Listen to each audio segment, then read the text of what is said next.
Hello मेरे प्यारे बच्चों, कैसे हैं आप सब। Welcome to logistic chemistry. तो बच्चा, आज हम 10th का नया chapter carbon and its compound start करने वाले हैं। तो बच्चा, जैसे आपको पता है कि मैंने रिड्यूस सिलेबस की भी एक वीडियो डाली थी। आपको अगर वो वीडियो देखनी है तो आपको साइड में दिख रहा होगा उसका लिंक, ऊपर सजेस्टेड वाले पार्ट में। तो कार्ड जिसको बोलते हैं हम, तो वो कार्ड आपको ऊपर दिख रहा होगा। तो आप उसको क्लिक करके मेरे वो रिड्यूस पार्ट पे जा सकते हैं जो मैंने सिलेबस की वीडियो बनाई थी। तो बच्चा, वो सिलेबस की पूरे आपके 9th और 10th का जो साइंस का सिलेबस रिड्यूस हुआ है उस पे है वो वीडियो।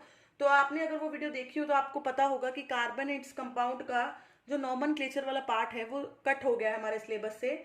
बट अगर आप लोग डिमांड करोगे तो मैं उस पर भी ज़रूर वीडियो बनाऊंगी, वो नॉमेनक्लेचर वाला पार्ट भी मैं करवाऊंगी।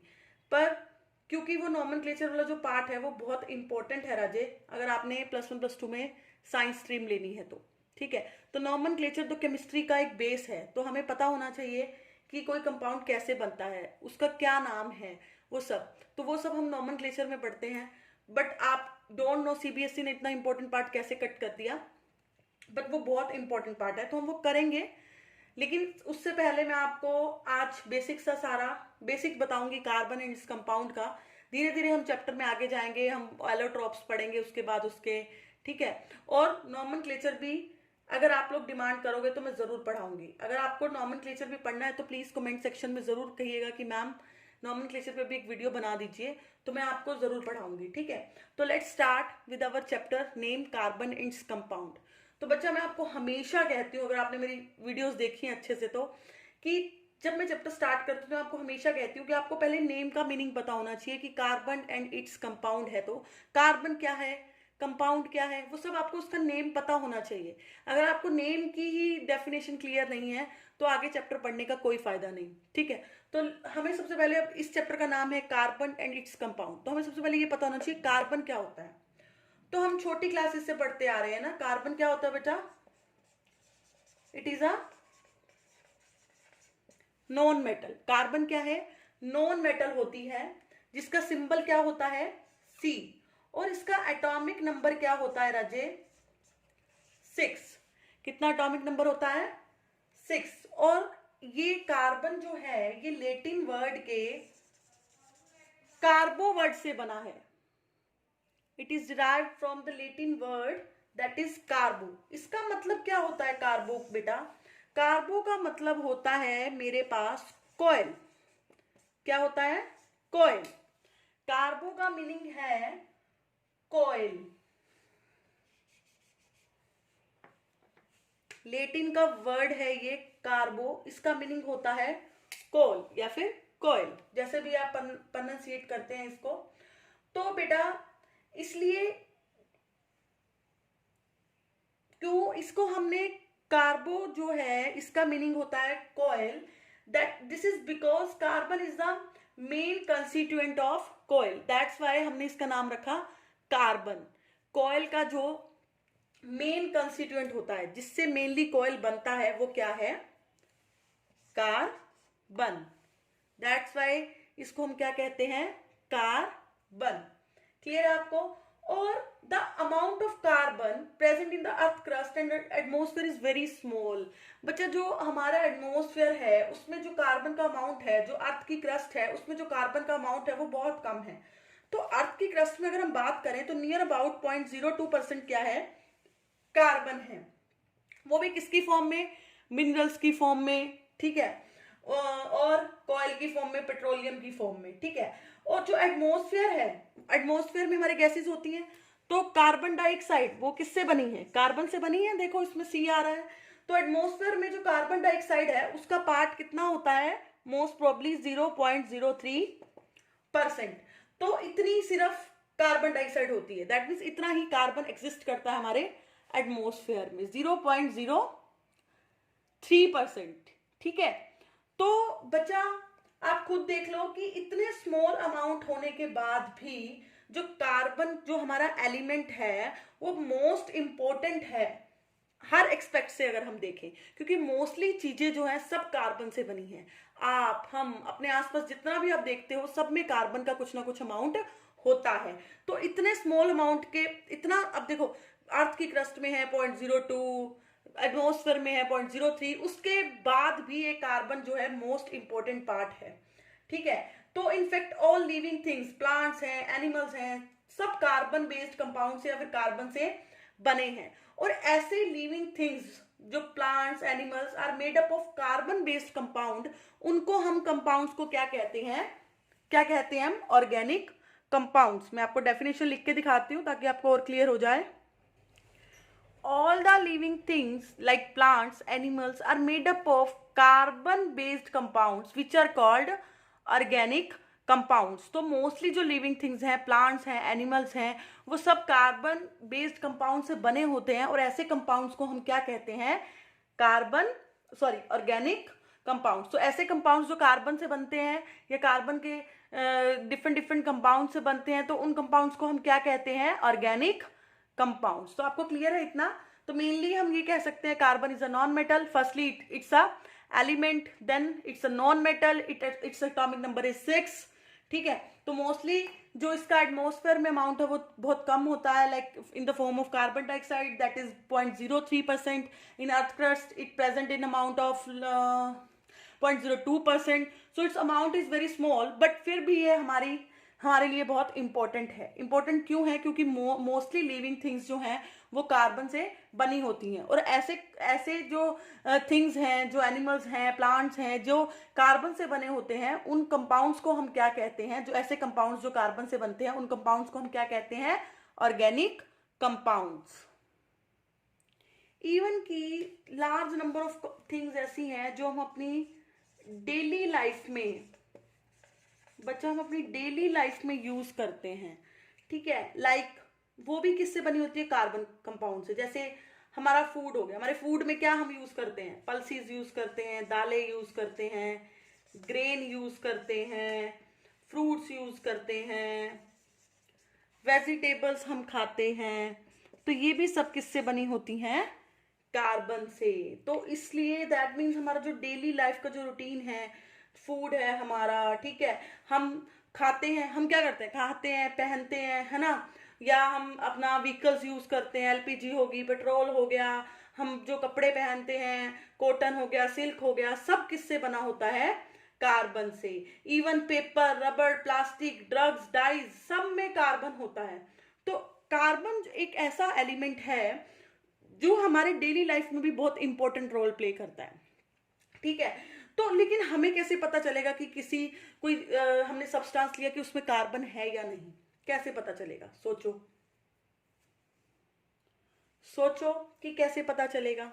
अगर नहीं पता तो मैं बताती हूं आपको।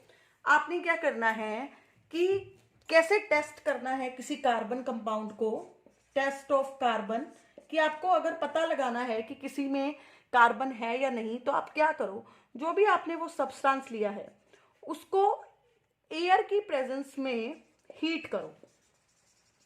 क्या करो, उसको एयर की प्रेजेंस में बच्चा हीट करो, ठीक है। और हीट करने के बाद जो उसमें से गैस निकल रही है उसको आप लाइम वाटर में से पास करो। ये आप इजीली अपने घर पे भी करके देख सकते हैं। कोई भी सब्सटेंस लो, उसको एयर की प्रेजेंस में हीट करो, फिर उसमें से जो गैसेस निकल रही है, जो गैस निकल रही है, उसको लाइम वाटर में से पास करो। अगर तो वो लाइम वाटर मिल्की हो जाता है, दैट मीन्स उसमें क्या प्रेजेंट है, कार्बन। आई रिपीट, अगर आपको किसी भी कंपाउंड के, किसी भी मटेरियल को टेस्ट करना है कि उसमें कार्बन है या नहीं, तो आप क्या करो, जनरली उस बस मटेरियल को एयर में बर्न करो, एयर में हीट करो। उसमें जो गैस निकल रही है, मोस्टली गैस जो होती है वो कार्बन डाइऑक्साइड निकलती है जब हम किसी सब्सटेंस को ऑक्सीजन की प्रेजेंस में हीट करते हैं, ठीक है। तो कार्बन डाइऑक्साइड निकल रही है, ठीक है। तो उसको अगर हम कार्बन डाइऑक्साइड को लाइम वाटर में से पास करेंगे तो जो लाइम वाटर का कलर होगा राजे, वो मिल्की हो जाएगा, दूध जैसा हो जाएगा, ठीक है, मिल्की नेचर आ जाएगा उसमें। तो मिल्की नेचर तभी आता है जब किसी सब्सटेंस में क्या प्रेजेंट हो, कार्बन प्रेजेंट हो। तभी जब कार्बन को हम बर्न करते हैं तो उसमें से CO2 गैस निकलती है, और उस CO2 गैस को जब हम लाइम वाटर में से पास करते हैं तो उसका कलर क्या कर देती है, मिल्की कर देती है। तो मिल्की नेचर क्या बताता है कि वो सब्सटेंस में क्या प्रेजेंट था, कार्बन। क्लियर है? होप आपको ये चीज क्लियर होगी। तो नेक्स्ट ये तो जर्नल सा एक इंट्रो था कार्बन का, कि कार्बन क्या होता है। कार्बन एक एलिमेंट है, नॉन मेटल है, एटॉमिक नंबर 6 होता है ना। और क्या होता है, मोस्टली हमारे डेली लाइफ में जितना भी मटेरियल यूज करते हैं वो सब कार्बन से बना होता है।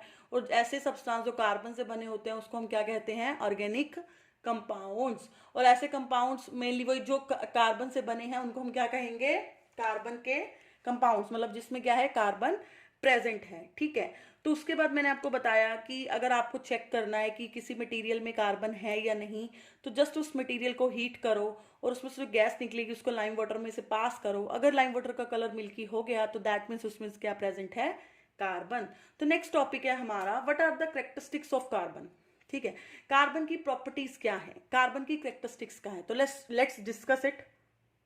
कैरेक्टरिस्टिक्स ऑफ कार्बन, तो फर्स्ट प्रॉपर्टी है राजे कार्बन की कि carbon always form covalent compound या covalent bond, sorry, carbon always form covalent bonds. तो व्हाट इज कोवलेंट बॉन्ड, मैंने ये तो बोल दिया कि कार्बन जो है वो कोवलेंट बॉन्ड बनाता है, पर ये कोवलेंट बॉन्ड है क्या भला भाई।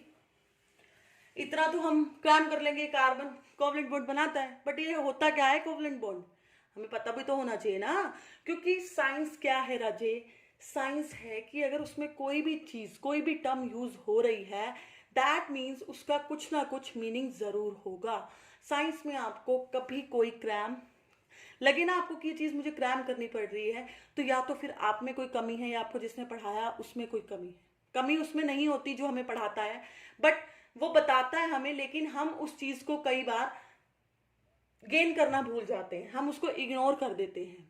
ठीक है, तो मोस्टली केमिस्ट्री और फिजिक्स में तो बिल्कुल भी कभी भी कोई चीज क्रैम वाली होती नहीं। बायो में तो हम फिर भी कह देते हैं कि हाँ हमें ये नाम जो है इनके याद रखने हैं, ऐसा है वैसा है, बट केमिस्ट्री और फिजिक्स में तो हमें कभी भी कोई चीज क्रैम करने की जरूरत नहीं पड़ती। अगर आपको लगता है आपको क्रैम करना पड़ रहा है तो दैट मीन्स आपने टीचर की कोई बात स्किप की है। ठीक है, या फिर हो सकता है टीचर वो बात बताना भूल गया हो, तो आप टीचर को कंफर्म जरूर करो कि मैम ये हमें क्रैम करना है या हम यहाँ पे कुछ मिस कर रहे हैं। ठीक है, तो देखो मैंने तुम्हें बोला कि कार्बन कोवलेंट बॉन्ड बनाता है, तो मैं आप ये लाइन यहीं पे भी छोड़ सकती हूँ कि carbon always form covalent bond. ठीक है, तो मैं अब यहाँ पे छोड़ सकती हूँ, मैं आपको मीनिंग ना बताऊं, बट आपका फर्ज बनता है कि आप पूछो कि ma'am what is covalent bond. आपने ये तो बता दिया कि कार्बन कोवलेंट बॉन्ड बनाता है, बट ये होता क्या है। तो कोवलेंट बॉन्ड बच्चा क्या होता है, ऐसा बॉन्ड जो हमेशा शेयरिंग से बनता है, शेयरिंग ऑफ इलेक्ट्रॉन से। अब आप कहोगे ये क्या भला है, तो चलो मैं आज आपको बेसिक से बेसिक लेके जाऊंगी ताकि आपके माइंड में कोई डाउट रहे ही ना। हाँ, मेरा ही लेक्चर देखने के बाद मैं आपको गारंटी देती हूँ आपके माइंड में कोई डाउट नहीं रहने वाला। अगर फिर भी कोई डाउट रहता है तो please please share in comment box, मेरे से कमेंट बॉक्स में शेयर करो वो चीज। ठीक है, कोवलेंट बॉन्ड क्या है, देखो मैंने आपको कहा ऐसा बॉन्ड जो शेयरिंग से बनता है, शेयरिंग ऑफ इलेक्ट्रॉन से बनता है, उसको हम कहते हैं कोवलेंट बॉन्ड। बच्चा देखो, जैसे मैं कह दूं मेरे पास कोई एक एलिमेंट है ए, एक एलिमेंट है बी। ठीक है, तो मान लो कि ये एक बॉन्ड है मेरे पास, इसके आपको पता है एक बॉन्ड में 2 इलेक्ट्रॉन होते हैं। तो मान लो मैं कह दूं ये दोनों इलेक्ट्रॉन ए ले गया, तो जो इलेक्ट्रॉन ले गया तो उस पर कौन सा चार्ज आता है, नेगेटिव, और जिसने इलेक्ट्रॉन दिए उस पर कौन सा चार्ज आएगा, पॉजिटिव। ये पता है आपको या नहीं बेटा, इसको याद कैसे रखो, इतना ध्यान रखो, जब हम किसी को दान करते हैं, हम किसी को कोई चीज देते हैं तो हमें खुशी मिलती है ना, तो हमारे अंदर पॉजिटिविटी बढ़ जाती है, तो इसीलिए उस पर क्या आता है, पॉजिटिव चार्ज। और जिसने ली है दैट मीन्स उस पर कर्जा चढ़ गया है ना। अगर किसी ने किसी से पैसे उधार लिए दैट मीन्स उसके अंदर नेगेटिविटी आ गई, उसको टेंशन रहेगी हमेशा, तो उस पर क्या आएगा, नेगेटिव चार्ज। बट अगर मैं कहूं कि राजे ये मेरे पास 2 इलेक्ट्रॉन है, इन्होंने क्या किया, एक इसने ले लिया एक इसने ले लिया, तो इन्होंने आपस में 2 इलेक्ट्रॉन्स को शेयर कर लिया। ठीक है, तो शेयरिंग से जो बॉन्ड बनता है उसको मैं क्या कहती हूं, कोवलेंट बॉन्ड। क्लियर है, तो जो ये होता है कार्बन होता है, ये हमेशा कोवलेंट बॉन्ड बनाता है। कोवलेंट बॉन्ड क्यों बनाता है बच्चा, देखो कार्बन का जो एटॉमिक नंबर है वो मुझे पता है 6 है, तो इसकी इलेक्ट्रॉनिक कॉन्फ़िगरेशन क्या हुई, 2 और 4 है ना। तो सेकंड शेल में इसके पास 4 इलेक्ट्रॉन्स हैं, और सेकंड शेल में आपको पता है कितने होने चाहिए, 8 इलेक्ट्रॉन्स होने चाहिए। दैट मीन्स इसको 4 इलेक्ट्रॉन्स और चाहिए स्टेबल होने के लिए, है ना, कि 8 होंगे इसके पास तभी स्टेबल होगा। या फिर ये क्या करे, मैं एक बार रब कर देती हूँ ताकि आपको थोड़ा अच्छे से ये चीज समझा सकूं। मैं कह रही हूं कि उसका 6 एटॉमिक नंबर है, इलेक्ट्रॉनिक कॉन्फ़िगरेशन है 2-4। तो आपको पता है 2-4 का मतलब इसको इस शेल में 8 इलेक्ट्रॉन्स चाहिए, तो इसका मतलब उसको 4 गेन करने पड़ेंगे। या फिर वो क्या करे, अपने 4 इलेक्ट्रॉन्स दे दे और सिर्फ उसके पास 2 इलेक्ट्रॉन रह जाए, तो भी ठीक है, क्योंकि फर्स्ट शेल में 2 होने चाहिए, 2 उसके पास हैं। बट सेकेंड शेल में उसके पास 8 होने चाहिए, पर है कितने, सिर्फ और सिर्फ 4 इलेक्ट्रॉन हैं। तो या तो वो 4 ले ले तो 8 हो जाएंगे, ये स्टेबल हो जाएगा। स्टेबल का मतलब इसकी नोबल गैस कॉन्फ़िगरेशन हो जाएगी 288, 288, 288, मतलब सेकेंड शेल में 8 होने चाहिए, ठीक है। और या फिर ये क्या करे, अपने जो ये 4 इलेक्ट्रॉन है किसी को दे दे तो इसके पास सिर्फ 2 रह जाएंगे, तो ठीक है, फर्स्ट शेल में जो के शेल होती है उसमें हमारे पास 2 इलेक्ट्रॉन होने चाहिए, कोई दिक्कत नहीं है। पर ये जो कार्बन है, अब आप खुद देखो, अगर मैं इसकी आपको ये बना के दिखाऊं 2, 4, कितना साइज छोटा है इसका, आप खुद देखो। तो क्या आपको लगता है कि इसका मतलब जो न्यूक्लियस है इसने इन इलेक्ट्रॉन्स को अच्छे से बाउंड करके रखा हुआ है, अच्छे से जकड़ के रखा हुआ है, तो क्या आपको लगता है कि ये न्यूक्लियस जो है इलेक्ट्रॉन्स को बाहर जाने देगा? मैंने आपको 2 केस बताए हैं, तो 4 ले ले या वो 4 दे दे, तो क्या वो इलेक्ट्रॉन्स को जाने देगा बाहर? इतना कम, मेरे बिल्कुल पास, उसके बिल्कुल पास इलेक्ट्रॉन्स हैं, तो हमें पता है पॉजिटिव नेगेटिव में अट्रैक्शन होती है, तो जो न्यूक्लियस के अंदर जो प्रोटॉन्स हैं वो इलेक्ट्रॉन्स को अट्रैक्ट करके रखेंगे, उसको बाहर जाने ही नहीं देंगे। अगर मुझे उसे बाहर निकालना है तो मुझे बहुत ज़्यादा एनर्जी चाहिए होगी, इतनी एनर्जी कहाँ से आएगी, ठीक है। इसका मतलब वो 4 लूज तो करेगा नहीं। तो क्या आपको लगता है वो 4 गेन करेगा? कहाँ, पहले देखो, ये न्यूक्लियस ने 6 इलेक्ट्रॉन्स को पकड़ के रखना है, और बाद में अगर उसके पास 4 और आ जाएं तो कितने हो जाएंगे, 10 हो जाएंगे। पहले 6 थे, 6 इलेक्ट्रॉन्स है, 1 2 3 1 2 3 4 5 6, तो 4 और आ गए, तो 6 और 4 10 इलेक्ट्रॉन्स। तो क्या वो प्रोटॉन्स के लिए क्या वो आसान है? कहाँ पहले 6 इलेक्ट्रॉन्स को जकड़ के रखना था, कहाँ अब 10 हो गए, तो उसके लिए भी एनर्जी का रोला है ना। तो इसीलिए ये कार्बन क्या करता है, ये ना तो अपने इलेक्ट्रॉन्स देता है ना इलेक्ट्रॉन्स लेता है, ये क्या करता है, शेयर करता है अपने इलेक्ट्रॉन्स।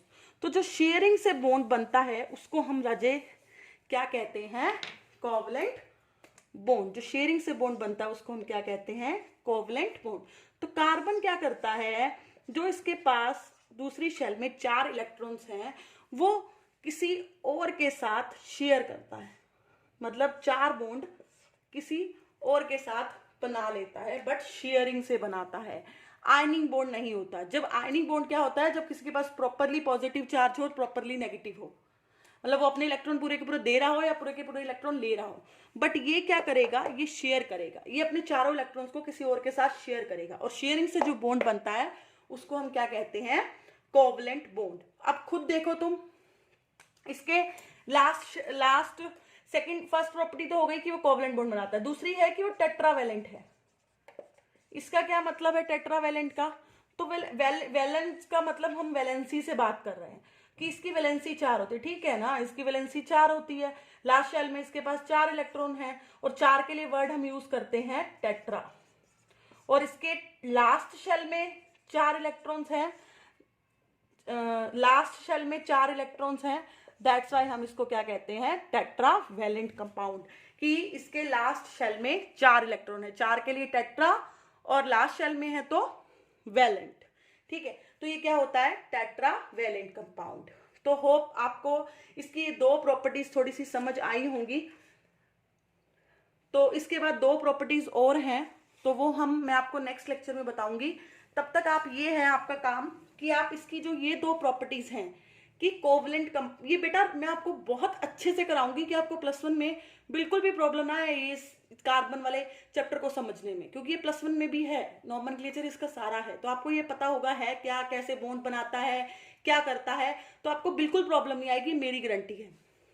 बट आप इस लेक्चर को अच्छे से देखना कि है क्या कार्बन एंड कंपाउंड, कार्बन है क्या, कार्बन की प्रॉपर्टी क्या है, कोवलेंट बॉन्ड क्या होता है, कोवलेंट बॉन्ड जो शेयरिंग से बनता है, ठीक है। इसको टेट्रावेलेंट क्यों कहते हैं, क्योंकि ये इसकी जो वैलेंसी होती है वो 4 होती है, और वो चारों इलेक्ट्रॉन्स वो क्या करता है, शेयर करता है, इसलिए हम इसको क्या कहते हैं, टेट्रावेलेंट, ठीक है। तो होप आपको ये छोटा सा लेक्चर मेरा बेसिक सा समझ आया होगा।